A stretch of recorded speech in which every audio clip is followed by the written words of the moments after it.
अस्सलाम वालेकुम ख़वातीन हज़रात, क्या हाल हैं जी। उम्मीद करता हूँ सारे दोस्त अल्लाह के फजल करम के साथ ठीक होंगे। अल्लाह पाक ऐसे ही मेरे तमाम दोस्तों को, बहन भाइयों के हंसता मुस्कुराता रहे कि मेरी वीडियो देखते रहें, एंजॉय करते रहें। आज की जो मज़ेदार वीडियो है, मेरा आपका पसंदीदा प्रोग्राम आफ्ताब इकबाल साहब का है। और प्रोग्राम के अंदर जो है ना जी, आज कॉमेडी के जो मंजे हुए फ़नकार हैं नासिर चनोटी साहब, वो हैं। तो वीडियो बहुत ही मज़े की होने वाली है। आज जो जी फ़नकार हजरात पहुँचे हैं जी समंदर की सैर करने के लिए, तो वहाँ जी उनको पुलिस ने पकड़ लिया। क्यों पकड़ा, कैसे पकड़ा, ये चलते हैं और जाकर देखते हैं वीडियो के अंदर। बह के तकरीरां करनियां सौखियां, ड्यूटियां करनियां बहुत मुश्किल है। वो तुम थे जो बरतरफ हुए हो। फिर ये कौन सा कराची है? वो कराची तो इस तरह ही बोलते हैं, ये तो लगता है कुछ फैसलाबाद में कुछ साहिल समुंदर है। कराची जद्दा पंजाब उत्थे बैठा जनाब। हाँ, ये भी है, ये गलत नहीं है। बहुत से पंजाबी इस वक्त कराची में हुसूल रोजगार के लिए, कराची बहरहाल आपका फाइनेंशियल हब है। अच्छा, तुमने किया क्या था? कुछ भी नहीं जनाब, एदी शक्ल मिलती, एक बंदा थाने तस्वीर दे के आई कि ये लड़की गायब है। सानू शक पिया भी हो। सर मैं दसना है, बकवास कर रहा जी। अच्छा जी, आप कौन है? सर इन्होंने मेरे नाल तो ज्यादती की थी। ए मेरी वाइफ ही तो मैं दिखा मंदा ये बदतमीजी की इन्होंने हमारे साथ, आपको बता नहीं सकती। इसको तो इतना मारो में लगा के हम लोग को बोलने लगा निकाहनामा दिखाओ। अब हम कहाँ से निकाहनामा दिखाएं? हम लोग इतनी मुश्किल से साहिल समंदर पे गए थे। बहुत अच्छा, वो उसके सर पे हाथ फेर है जैसे कि बेटी को चुप करवा। अच्छा, ये दोनों कौन है? मैं जनाब दसना असल वाकया। यार तुम हर जगह होते हो।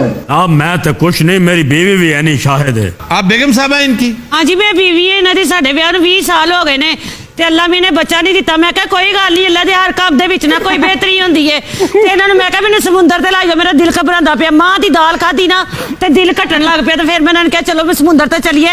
ते मैं इन्हां नूं पुछया इत्थे समुंदर च बहरी जहाज भी चलदे ने? ते इन्हां ने मैनूं कहा डूंगे समुंदर च चलदे ने। मैं कहा मैनूं बहरी जहाज चलाइए, मैनूं इन्ना शौक है, मैं फिल्मां च बहरी जहाज वेखे ने। अच्छा तुम पता है सैल समंदर तो सिर्फ ए सन ते असी सी। तो बाकी सब कहाँ थे? इन्हों की गुफ्तगू सुन के ना खुदकुशी कर ली सी उन्होंने। असि भी करन लगी सी, तू है आ गया। जनाब दसना चुप करो जी, मैं दसनी की करदे पे भाई नाल पहली बार ते मेरी मुलाकात पई होंदी है। मैं सारी जिंदगी टीवी ते इन्हां नूं वेखिया। आप दोनों वाकई मियां बीवी हैं? हाँ जी, दोनों मजजूब हैं। आजकल बड़े डिजाइन वाले कपड़े पाने शुरू करते ने, प्रिंट लगे होंदे ने कपड़ियां दे उत्ते। की गल है यार, हसदे भी ने, वाह जी वाह। मैं ते इन्हां नूं कहा तुहानूं कॉपी करन जिवें तुसीं हसदे हो, जो खुराकां तुसीं खांदे हो। अच्छा चुप रहो, बात करने दो इन्हें। अच्छा जी, आप बोलिए। उत्थे जनाब बावां 'च बावां पा के फिरदे आ, सेल्फियां लाउंदे इंज करके ना, इंज करके सानू फिर गुस्सा चढ़दा। आपकी हमशीरा है साथ उसके? एक तो जनाब बीमारी चल पई कैमरे दी, वो फौरी फिल्म बनाउण लग पैंदे। सारा पाकिस्तान दा डायरैक्टर बन गया, जिथे कोई हुंदा होवे फौरी मूवी बनाउंदे। वैसे मैं हैरान हूं, तुमने कैमरा छीना क्यों नहीं? ਉਹ जनाब खोया सी इंज करके, ओनी देर खोते जाए ना सेंड करता सी। मैनू जनाब अपने हमसाए का नंबर याद से, मैं फौरन ही क्लिप उन्होंने भेज दिता। मैं क्या कैमरा तेने खो ही लेना है, क्लिप ते मैं भेजा ना। इन्नी देर क्लिप। अच्छा, इतना बेवकूफ भी नहीं है जितना शक्ल से लगता है। पाकिस्तान में सिटीजन जर्नलिज्म का ट्रेंड बड़ा बढ़ता जा रहा है और बड़ा सेहतमंद ये रुझान है। ये बहुत अच्छी बात है। अवाम बहुत समझदार और जिम्मेदार होते जा रहे हैं और ये वाकया इसकी बहुत बड़ी मिसाल है। अगर ये क्लिप ना भेजा होता, उसने वायरल ना हुआ होता, तो पुलिस ने तो मानना ही नहीं था। इसका आईजी ना मानता, वो भी कहते ये पेटी भाइयों के पीछे आके खड़े हो जाते। नहीं जनाब, ये तो बेचारे पवित्र पाक साफ नफीस लोग हैं, इन्होंने तो ऐसा किया ही नहीं होगा। ਇਹ जनाब पुलिस वाले ਦੀਆਂ ਜਿਹੜੀਆਂ ਕੁਰਬਾਨੀਆਂ ਤੁਸੀਂ ਭੁੱਲ ਜਾਂਦੇ ਤੇ 1 ਮਿੰਟ 'ਚ ਸਾਨੂੰ ਮੁਅੱਤਲ ਕਰਤਾ। ਆ ਜਨਾਬ ਲਿਆਰੀ ਵਰਗੀ ਖਤਰਨਾਕ ਜਗ੍ਹਾ ਦੇ ਉੱਤੇ ਕੋਈ ਜਾਣ ਦੀ ਜ਼ਰੂਰਤ ਨਹੀਂ ਕਰਦਾ। ਮੈਂ 2.5 साल ਕੱਢ ਕੇ ਆਇਆ ਉੱਥੇ। अनिल यारी क्या करते क्या थे? शकरकंदी ਵੇਚਦਾ ਸੀ। ਹੁਣ ਸਾਡੀ ਮਾਫੀ ਮੂਫੀ ਨਹੀਂ ਹੋ ਸਕਦੀ, ਕੋਈ ਐਡਾ जुर्म तो नहीं। नहीं, माफी नहीं हो सकती। तुम कोई और ढंग का काम करो, वही शकरकंदी लगा लो। ਇਹ ਕੋਈ ਗੱਲ ਤੇ ਨਾ ਹੋਈ ਹੁਣ ਅਫਸਰੀ ਤੋਂ शकरकंदी ਤੇ ਆ ਜਾਈਏ। अच्छा, अफसर समझता अपने आप।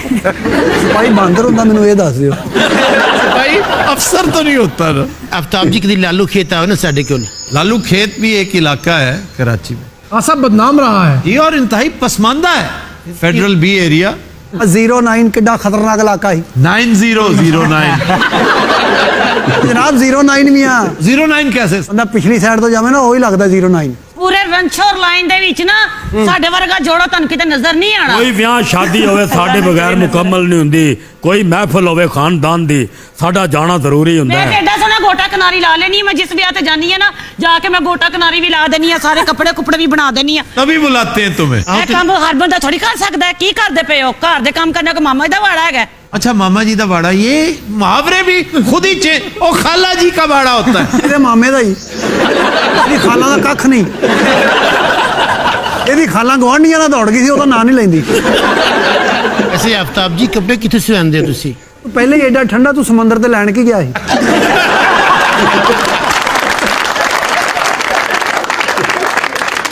देखो आफ्ताब साहब गलत गल कर रहे हैं। कोई इतनी गलत भी नहीं है वैसे। ਜਨਾਬ ਪੁਲਿਸ ਦੀਆਂ ਕੁਰਬਾਨੀਆਂ ਤੁਸੀਂ ਭੁੱਲ ਜਾਂਦੇ ਹੋ।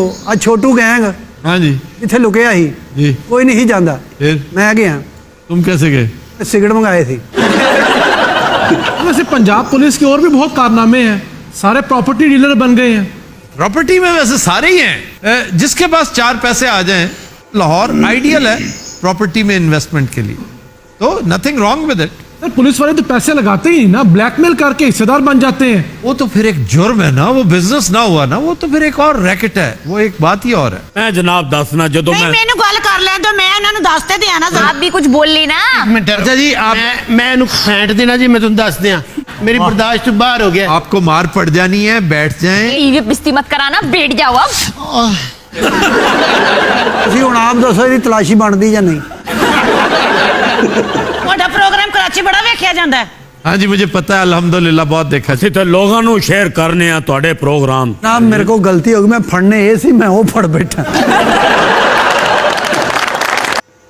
जी नाज़रीन, उम्मीद करता हूँ वीडियो आपको पसंद आएगी। अगर वीडियो पसंद आई है तो कमेंट में अपनी राय लाजमी दीजिएगा। मेरे चैनल को कर दीजिए सब्सक्राइब। अपना रखिएगा बहुत सारा ख्याल। एक नई वीडियो एक नए टॉपिक के साथ आपकी खिदमत में हाजिर होगा। तब तक के लिए मुझे इजाज़त दीजिए। अल्लाह हाफिज़।